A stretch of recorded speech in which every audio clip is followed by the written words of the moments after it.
Hey there, welcome to Takeaway with Sam Oches, a podcast from Nation's Restaurant News. I am Sam Oches, editor-in-chief here at NRN, and this is the show where I give you an all-access pass to the restaurant industry's most influential decision-makers.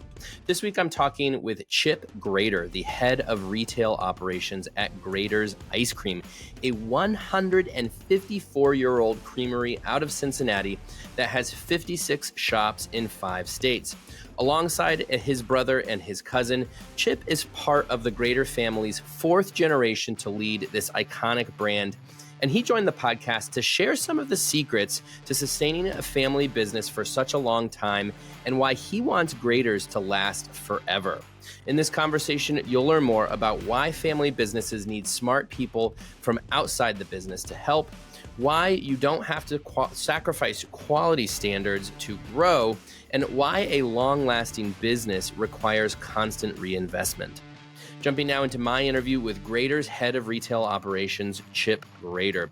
Also, don't forget to stick around after the interview as I will share my 5 takeaways from this discussion, actionable insights that you can take with you on the go.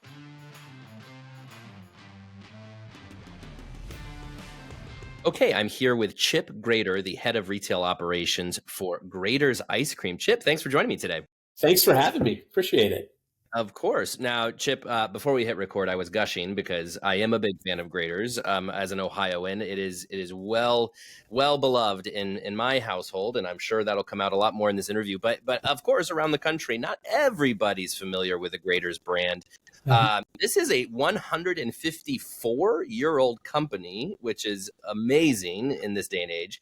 But tell us a little bit more about the history of this company. Wow. Okay. The story goes, it started with my great grandfather. His folks had immigrated from Germany and ended up in southern Indiana, and I think I think childhood was probably pretty rough with strict parents, and so he made his way to Cincinnati in the late 1860s, and he started with a cart in downtown Cincinnati. He'd make that mostly. He was in business in the summertime, I believe, and he would make the ice cream and then sell it throughout the day and evening, and that was it. And I don't know, somehow he must have had a following, and it's hard to know the details, but we have seen advertisements in old playbills or symphony ads and things like that where it says Louis C. Graeter, fine ice creams and so forth. So he was a real guy, and he married my great grandmother, and then came along a streetcar which tragically killed him in the early 1900s. And at that time he had 2 kids. One of them was my grandfather, Wilmer, and his brother was Paul. And the 2 of them with their mother, Regina, somehow kept the business going. We really give a lot of thanks and praise to his wife, Regina, because she really took the business and really developed it and really made it what it was back up into the 50s when she passed away. So we owe a lot of thanks to her because her and her 2 boys kept the business going. She was a pioneer for a woman of that era. She signed leases for stores. She by that time they had 1 store in their early 1900s, and they lived on top, so made it out the back and sold it out the front, really close to where I am today in Mount Auburn in Cincinnati. And she slowly grew that to have a number of stores around the Cincinnati area. And so she's the one that really propelled us to where we are today. And then my dad and his 2 brothers all came into the business in the early 50s, and they continued to work hard. I mean, they were true people to look up to. They were incredible. Worked 7 days a week. My dad was not home a lot, but I'd go to work with him on Sunday mornings because they'd work from like 9 in the morning to 11 o'clock you could pick up a dry ice order back then on Sunday mornings, and that was the only way you could get it if you were taking Graeter's somewhere. But that generation, that 3rd generation, was just truly amazing. I'm lucky enough that we still have one of those my Aunt Kathy.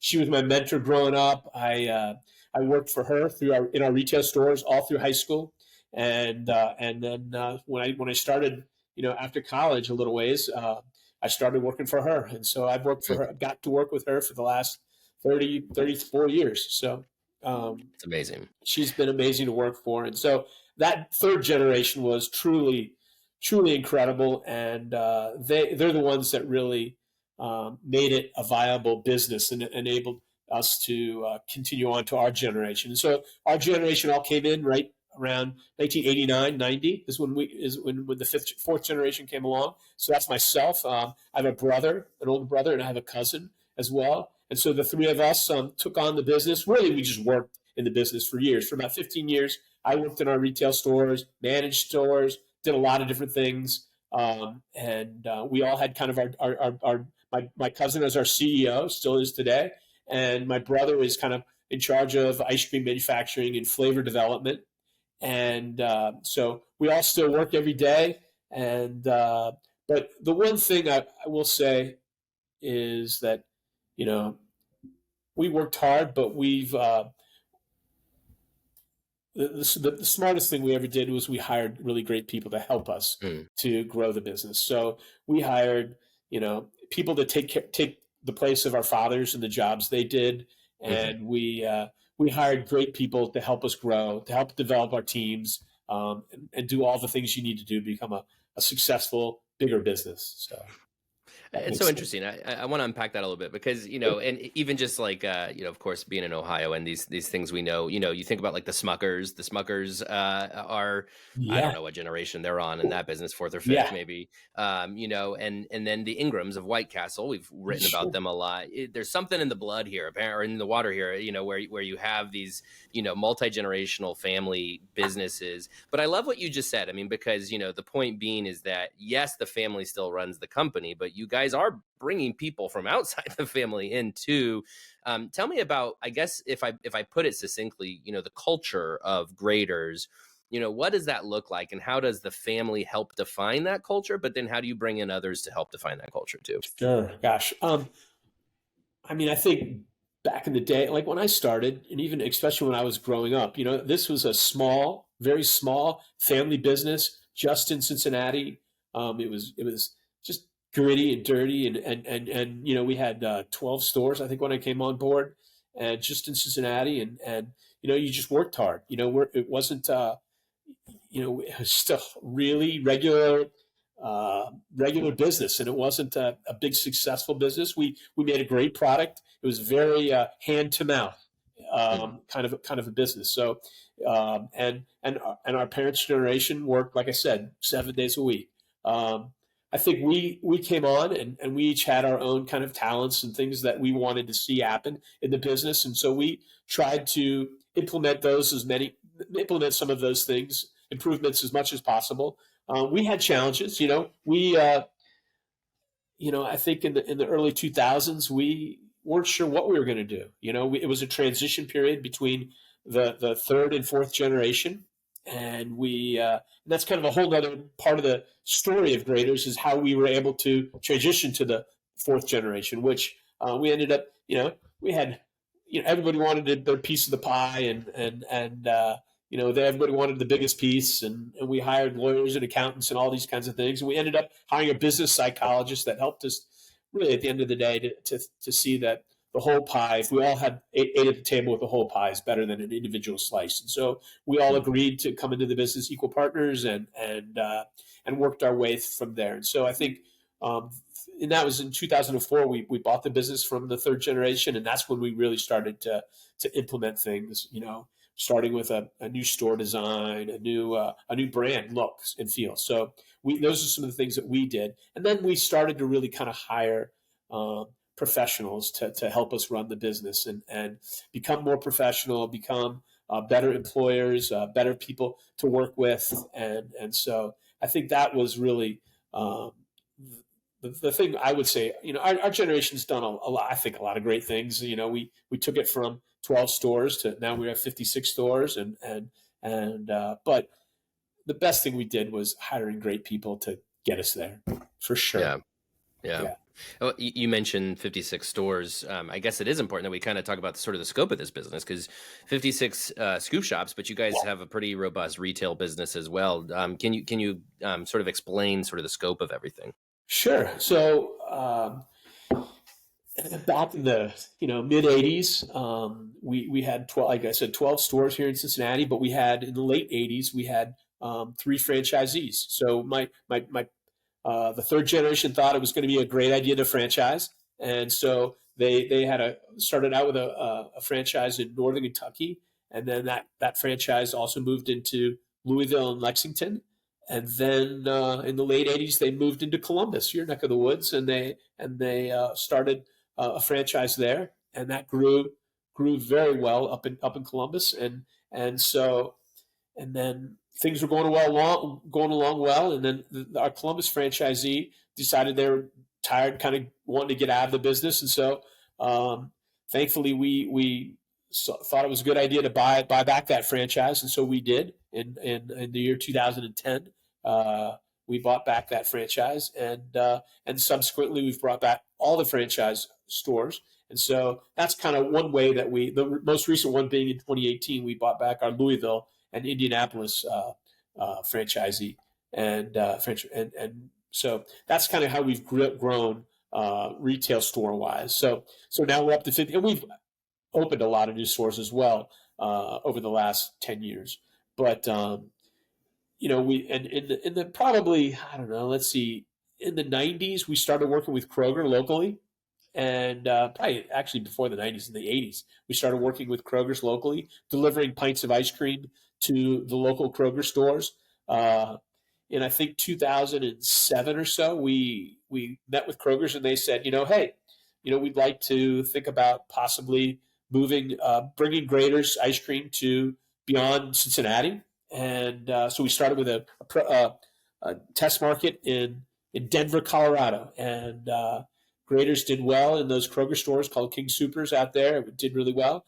And so one of the big guys in Kroger's in Texas heard about that, was a fan of Graeter's, and so we ended up going to Texas, and that's done well. And so, long story short, in 2010 we opened up a brand new ice cream plant focused on making pints of ice cream, because we thought really that was going to be the way we wanted to grow was retail grocery, and so and we did. So we opened a new plant.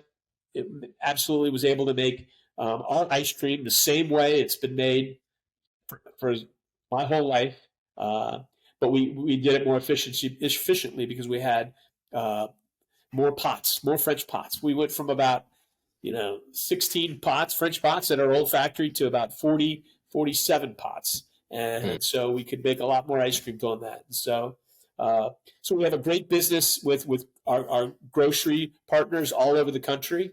And we're in thousands of grocery stores, and we have our 56 retail stores. And then our kind of third leg of our business is our direct shipment business. So we'll ship 6 or 12 pints to you next day, air and ground as well, anywhere in the country.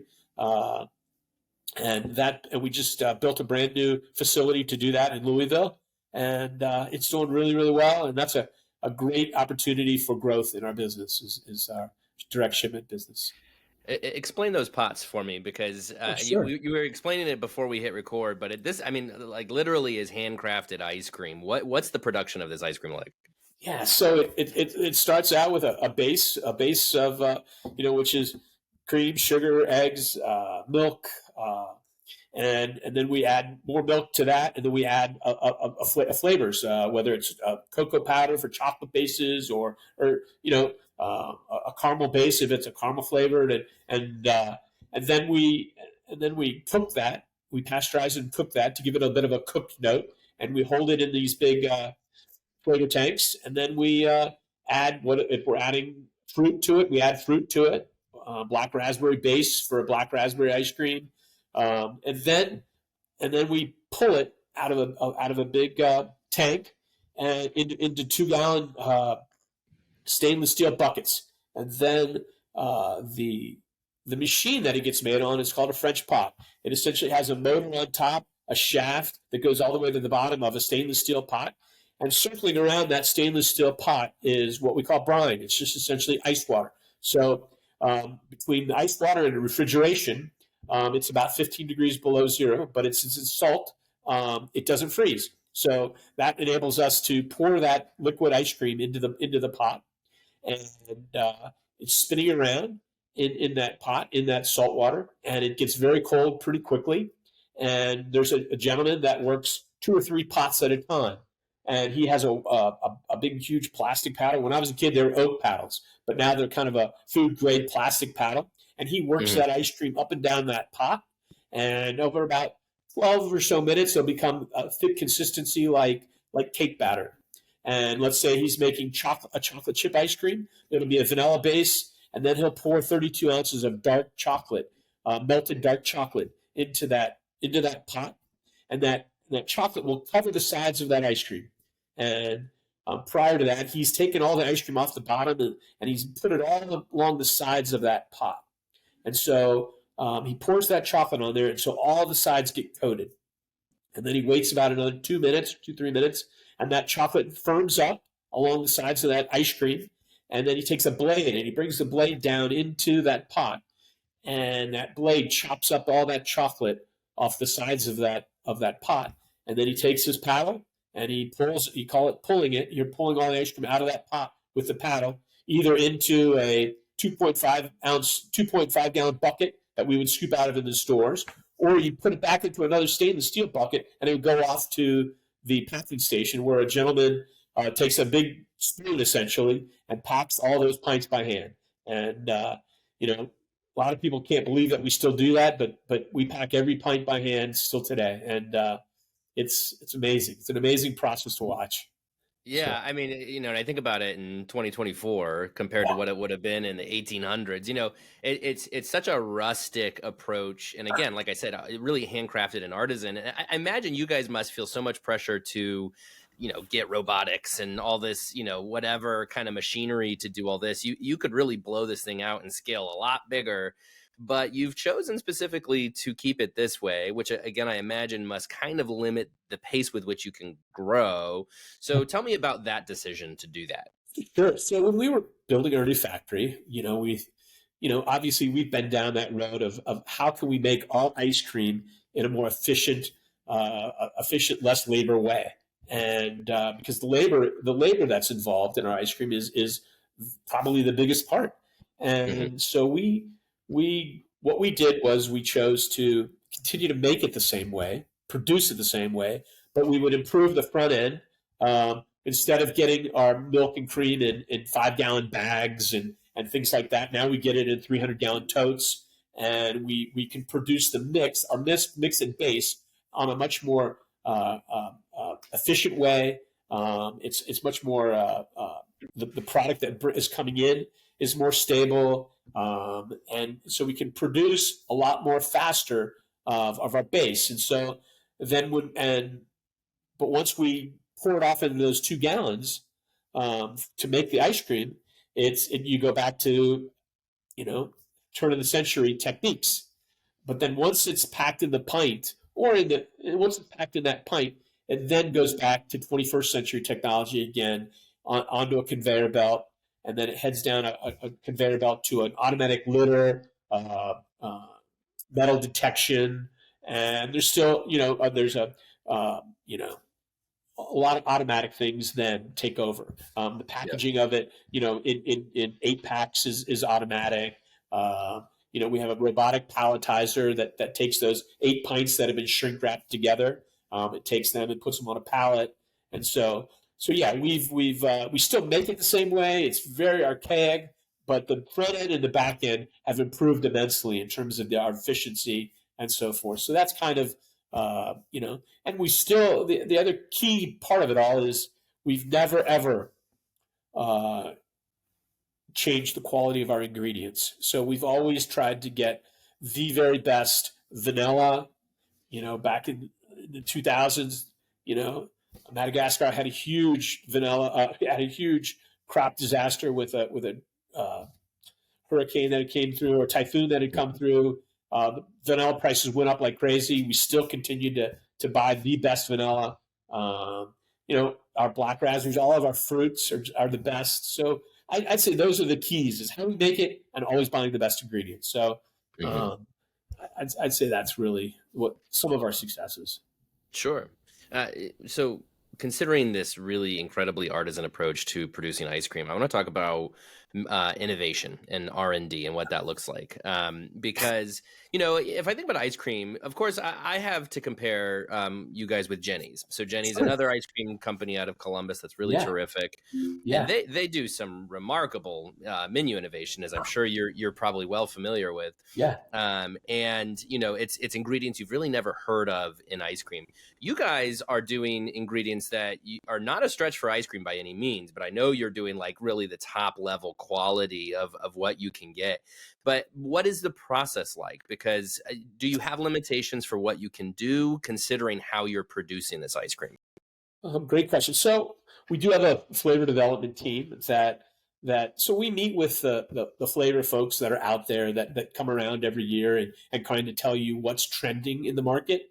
So our team, my brother and our flavor development team, we'll meet, talk with those folks, kind of get a good understanding of what's hot, or just what's on the coming down the pike in terms of what's the newest and greatest flavor innovations that are so. And we'll look at those, and we do realize that our customer is might not be looking for the wild and crazy unique flavors that sometimes people are. I mean, we're a fairly traditional, family oriented, lots of kids kind of ice cream shop, and so that's our customer base. Our not that we don't have a lot of older folks too, or middle aged folks too as well, but families is what we really are working towards mostly a lot. Not we'll take any customer really, but so and I think that we look at over the years we've looked at hot flavors. We've done some hot flavors. We've done some. We've got so every year.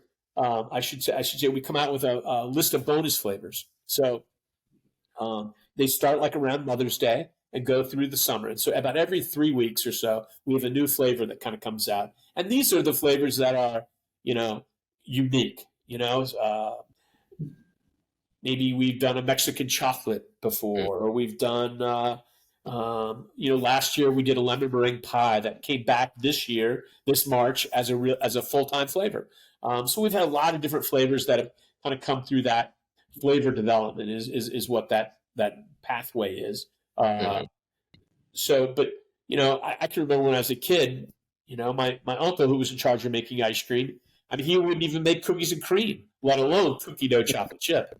Mhm. I mean, the old time guys, they didn't make, there was a base of flavors that was about it. But we've absolutely innovated a lot in terms of, we have candy, we have s'mores, we have all kinds of flavors. It's funny. We as a family, we talk about, boy, what's the next black raspberry chocolate chip? Because that's about 25% of our sales is just black raspberry chip. That's the problem is so many people, love that flavor that they're afraid to try something else, and so I'm always like, oh, come on, but they don't want to, waste their calories. They get this one time to get their ice cream cone or dish or whatever. So I'm going to go with I know what I like. So I'm laughing because I am that guy. yeah, Black yeah, raspberry chip is life to me. And it's when I go and I go with my kids quite a bit, as I told you before we hit record. I've got one almost walking distance from my house, and that's it's my go-to. Now, yesterday I went with Buckeye because I also love that flavor. But I love that you mentioned the kids because, again, as a parent of three kids, we take our kids a lot. You guys have a location here in Columbus that's the biggest ice cream shop I've ever seen in my life, and it has a playground attached yeah, to it, yeah. or an indoor playground. And we go there sometimes. Very family friendly, and I guess considering that, like, how does Graders move into the future? Because you said it yourself, this is a very family oriented kind of concept. How do you guys move into the future with that in consideration? Because obviously, there's always going to be more kids, but those kids grow up too. Oh, absolutely. So, I mean, I think that's kind of what we've. I don't know if we've spoken about that, but I've always kind of thought, let's make sure we have, have flavors that are enjoyable for kids, We have to have, be very kid friendly. Hopefully put that stamp on them early on that they enjoy graders. They enjoy their experience coming to graders. You're right. We have, let's see, three stores now, 3 or 4 stores now that have those big playgrounds for kids. And so, you can have a birthday party there. You can play on the playground. It's an indoor playground equipment it's fun. It's a big cone slide and some other things that really make it fun for young kids. And so we like to think that, those young kids eventually will be the moms and dads bringing their kids. And so we absolutely talk about and think about, we've been around a long time. And so we want to continue to be there for, the one thing that's incredibly cool is being in the retail part of the business, I've seen, the young folks getting engaged in our stores, to marriage, to having a wake in our stores, after people have died, because we've been around so long, and the graders might have been that favorite place that person loved going, and so their family comes there after the funeral to remember their loved one. And so there's so many great stories and memories that I've had about just being a part of that with guests and customers that I've grown to know over the years. And so I think, that's our focus. Our focus is the whole entire family unit, and we've tried, over the years, we've tried to kind of, some of those kind of crazy, what I call not crazy, but just odd flavors that and my brother is very on the cutting edge in terms of flavor development, and he's over the years he's brought lots of crazy flavors that I deem crazy down to our taste testing, and I'm like, oh my god, because I'm like I'm in the stores and I feel like I don't know, I feel like I know what our guests really want. They want the delicious, indulgent, on a continuous basis. They want the delicious, indulgent flavor. I don't know if they want, the crazy flavors as much. It's fun to try them, fun to taste them. But I think they always kind of come back to the black raspberry chip or the Buckeye Blitz or the, or whatever it might be. And so, that's kind of I don't know. Is that did I answer your question? I can't remember now. What was the question? Absolutely. Well, and it's funny too because I mentioned Jenny's, and I Yeah, think when I think of these two now, again, Columbus we kind of an embarrassment of riches when it comes to ice cream. for sure. But Jenny's is like where my wife and I go on a date night without the kids, Yeah, and yeah, Graeter's is our weekly go to with the kids, right? And so I might try the crazy flavor from the Jenny's, but I have my steady go to black raspberry chip from the Graeter's, and yeah. which means that there's something for everybody, I guess. Absolutely. Yeah. Like I said, there's no bad ice cream.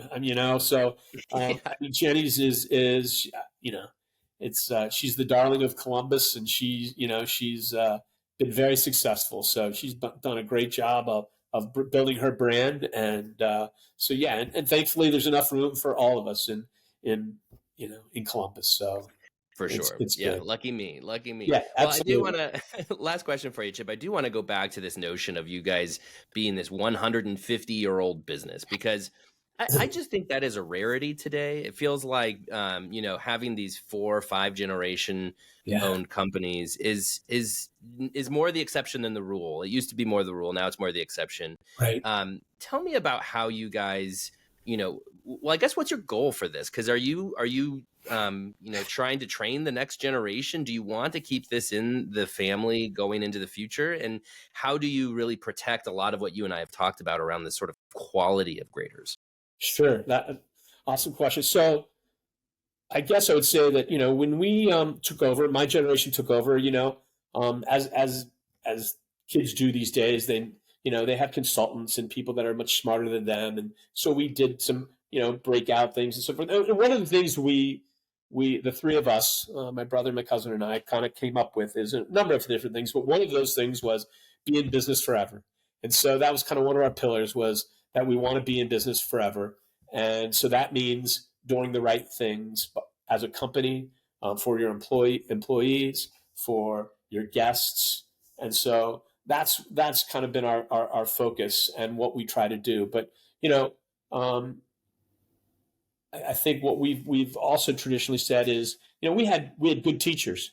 that third generation were, they taught by example, they led by example, they were chiefs with a lot of Indians, and so they you just had to watch them, and I thankfully I was around when they were still working every day, and so I got to see my dad and my uncle work, and so you knew what you're in for by coming into the business. So I think that was a kind of you understood what you were in for if you were coming into the business. So we've so we've always said, the three of us, that look, when we have kids and it gets time for them to think about becoming adults, hopefully they go to college, hopefully they learn something, and then hopefully maybe they go off and do something on their own for a number of years. 5 years is what we've kind of said, and hopefully they will, at some point in time, if they want to, come back to the business and be able to bring something back to the business that's useful, and they can carry on the name. We absolutely are looking forward to the next generation. The fifth generation just started about 18 months ago or so. My brother has a daughter. His middle daughter just started, Annie, and she's starting in the retail part of the business, and so I get to work with her. And so I think I have three boys, and my oldest has been off in Washington, D.C. for the last 6 years. I'm hoping next year, maybe or so, he comes back. We'll see. And or sometime soon he comes back and wants to be a part of the business. I have a younger boy that just graduated from college, and I think he wants to come back to the business at some point in time. He's off doing his thing. He's got another job. But so I think be in business forever, and continue to innovate, continue to reinvest in the business. I'd say that's one of the other things that has been really important to the company is, we don't drive fancy cars, and we don't, absolutely reinvest into the business. So we have a lot of great things, and but we spend a lot of our money that we make is back into the business. And when it's an old business, there's always things to improve. Always equipment to buy, always. So, I think that's one of the things that I really appreciate about the business is giving back to it. Sure. It's exciting. And trust me, you'll always have a customer, at least in myself and my family. So there's always that. Yeah. Thank you very much. Chip Graeter of Graeter's Ice Cream. Really appreciate your time. Thanks so much, Chip. Thanks for having me. I appreciate it.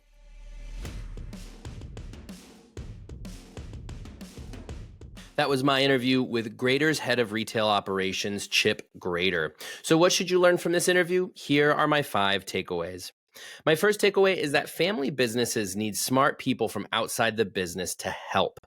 One of the secrets to Graeter's ability to be in business for 150 plus years, as Chip says, is the fact that the business has never really shied from bringing in people from outside to share their perspective and to be able to guide this business. So while the family has maintained leadership positions over the company for all these years, as Chip said, they also surround themselves with people who can weigh in and, again, bring that outside perspective.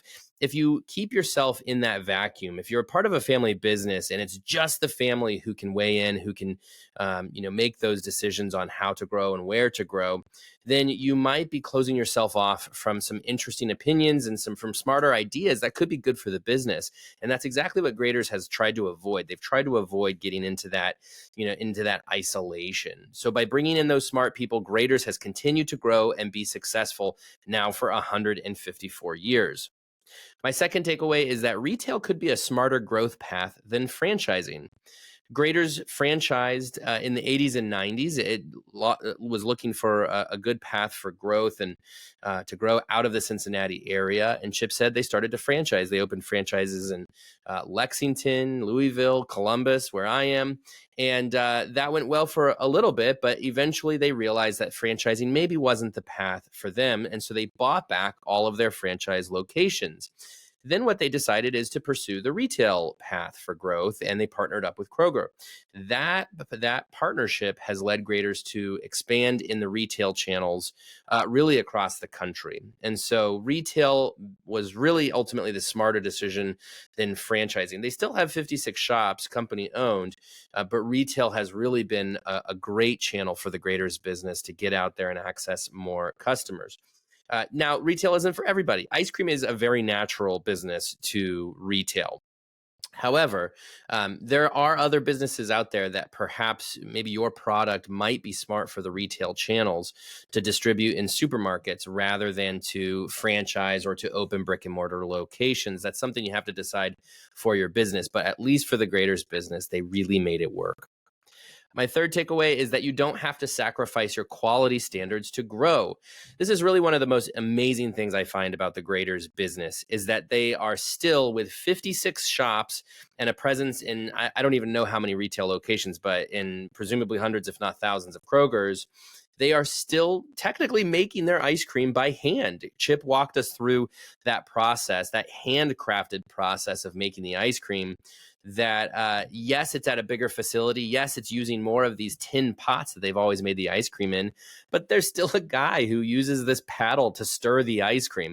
I find that amazing because if Graeter's wanted to, they could automate so many of these processes. They could cut a lot of corners, find a lot of shortcuts, and grow into 500 retail shops, 1,000 retail shops, and be in every grocery store around the world. I mean, I'm biased because, as you can tell from this interview, I've eaten this ice cream a lot, but it is that good, and they could, really blow this thing open. But they don't want to because they would have to sacrifice. If they automated things and they took away that handcrafted nature, they might have to sacrifice some of the quality. But what I love is that they've still grown, so they didn't have to hit a ceiling with growth just because they're committed to that handcrafted quality. They found a way to grow, but using their same standards for quality. My fourth takeaway is that kids can help you unlock brand longevity. Again, inserting myself into this story just a little bit, I have a Graeter's right around the corner from my house. I am there a lot. My kids love this place. But there's another one nearby us that has this huge playground, and it really is a magical place for kids and families. The ice cream is great, and the experience is great for families. Again, ice cream, natural fit for families. But there's so many different restaurant experiences that can be a fit for families. And of course, kids turn into grown-ups, and grown-ups bring their kids to restaurants or ice cream shops.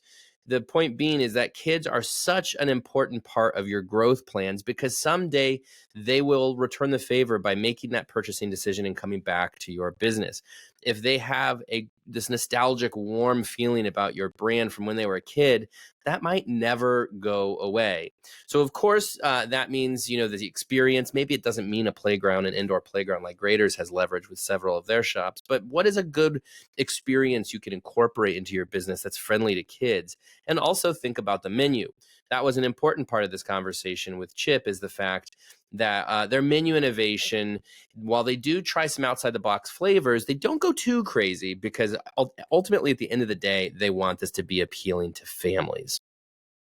My fifth and final takeaway is that a long-lasting business requires constant reinvestment. Chip says they want the Graeter's brand to be around forever. That's what he and his brother and his cousin in the leadership positions have decided. They want it to be in business forever. They're already planning this transition to the fifth generation of Graeter's leadership. And there's a good chance Graeter's could be around forever for sure. But that's not without some sacrifices, some personal sacrifices, as Chip said. He said they don't buy the fancy cars. They don't live this big lifestyle as a family because they are constantly putting their money back into the business. And by doing that, it has allowed Graeter's to grow at the standards, the quality standards that they want it to grow at. That is important to remember for any business that is growing. If you want to keep things high quality, keep them at the standard you expect them to hit. If you want that business to be sustainable, you have to reinvest in the business. Those are all my takeaways for today. I hope you enjoyed this episode. Please remember to subscribe to Takeaway wherever you listen to podcasts and leave your feedback. You can also email me at sam.oches@informa.com. Thanks again, and talk to you next week.